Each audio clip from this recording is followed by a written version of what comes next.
के छ खबर मामा? ठिक छ हो ठिक छ के गरे भिडियो गरे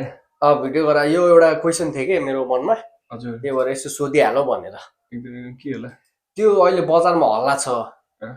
ट्यारिफको बारेमा। अहँ, यो ट्यारिफ भन्ने चाहिँ के रहेछ, उहुँ, यसले कता के असर गर्छ, अनि उहुँ। हाम्रो नेपाल जस्तो देशलाई नै असर गर्छ कि के छ भनेर मलाई बुझ्न मन थियो, त्यही भएर सोधिहालौँ भनेर। ल गुड क्वेसन है त राम्रो क्वेसन गर्यो तिमीले यार ट्यारिफ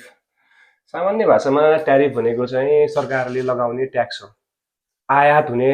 प्रडक्टमा या त सर्भिसमा यो यसले चाहिँ कसरी नेपाल र नेपाललाई के फरक पार्छ भन्ने कुरा हो होइन एकदम राम्रो कुरा यो जस्तै Nepal as a neighbour country China होइन नेपाललाई चाहिँ यसले धेरै असर पार्छ डाइरेक्टली इन्डाइरेक्टली डाइरेक्टली चाहिँ के असर हुनसक्छ भन्दाखेरि अमेरिकाले चाइनालाई चाहिँ 145 ट्यारिफ पर्सेन्टको ट्यारिफ लगाउने बित्तिकै चाइनाले अल्टरनेटिभ कन्ट्रिजहरूमा आफ्नो प्रडक्ट बेच्न जान्छ त्यो बेच्ने क्रममा नेपालमा चाइनिज प्रडक्टहरू जति पनि अहिलेको भ्यालुमा चाहिने प्रडक्टको के अरे प्राइसमा एभाइलेबल छ त्योभन्दा चिपर हुन जान्छ अमेरिकालाई के अरे लाई बेच्न नसकेपछि काहीँ न काहीँ बेच्नु पऱ्यो त्यो नेपालको हुनसक्छ नेपाल जस्तै अरू कन्ट्रिज पनि हुनसक्छ त्यहाँ चाहिँ सस्तोमा नै अझै चाइनिजहरू प्रडक्ट जारी भयो त्यो कुरालाई चाहिँ सस्तोमा सामान पाउने बित्तिकै एउटा कस्टमरलाई त एडभान्टेजै हो तर त्यसको डिसएडभान्टेज के छ भन्दाखेरि लोकल नेपालको म्यानुफ्याक्चररहरूलाई त्यसले स्ट्रगल गाह्रो बनाउँछ के हुन्छ भन्दा त्यो चाइनाको चाहिँ सस्तो प्रडक्ट प्राइससँग नेपालमै प्रड्युस भएको प्रडक्टहरू एउटा कम्पिट गर्न सक्दैनन् अनि नेपाली इन्डस्ट्रियलिस्टहरूलाई चाहिँ गाह्रो पर्छ अर्को भनेको नेपालको चाहिँ टुरिज्ममा चाहिँ एकदमै इफेक्ट गर्छ majority of source main source टुरिज्मको हाम्रो नेपालमा आउने मान्छेहरू धेरै भनेको चाइनाबाट पनि हो जब चाइनामा चाहिँ अलिकति इकोनोमी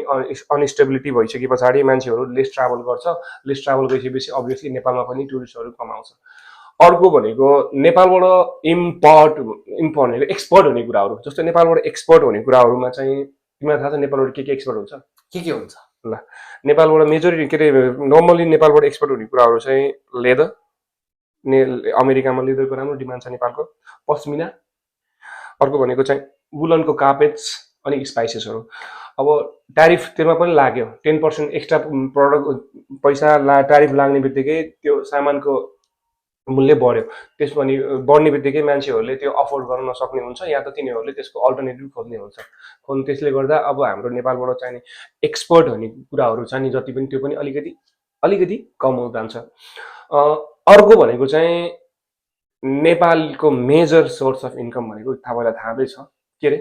रेमिटेन्समा अभियसली अब ग्लोबल मार्केटमै जब अनसर्टेन्टी भइसके पछाडि मान्छेहरूको जब नहुने बित्तिकै मान्छेहरूले कमाउनु पनि कम कमाउँछ कम कमाउनु बित्तिकै रेमिटेन्स कम जान्छ अब धेरै कुराहरू चाहिँ फरक पार्छ है इन्डाइरेक्टली डाइरेक्टली अपर्च्युनिटी पनि छ अपर्च्युनिटी चाहिँ सायद एउटा चाइनिज मार्केटहरू एउटा म्यानुफ्याक्चरर हब बन्न सक्छ नेपाल एउटा राम्रो चाहिँ एउटा चाहिँ अब यो अलिकति मिल्यो भने अब कस्तो हुन्छ भन्दा चाइनाको प्रडक्टहरू चाइनिज प्रडक्टहरू चाहिँ 145% लाग्ने बित्तिकै चाइनाले अब आफ्नो कम्पनीहरू सिफ्ट गर्न सक्छ नेबर कन्ट्रीहरूमा त्योमा नेपाल पनि एउटा बन्न सक्छ त्यो चाहिँ एउटा अपर्च्युनिटीको रूपमा लिन सकिन्छ हस् त धन्यवाद तपाईँहरूलाई यो भिडियो मन पर्यो भने साथीहरूलाई सेयर गर्नु होला है त थ्याङ्क यू सो मच है त ल ट्यारिफको बारेमा यत्रो धेरै इन्फर्मेसन दिनुभयो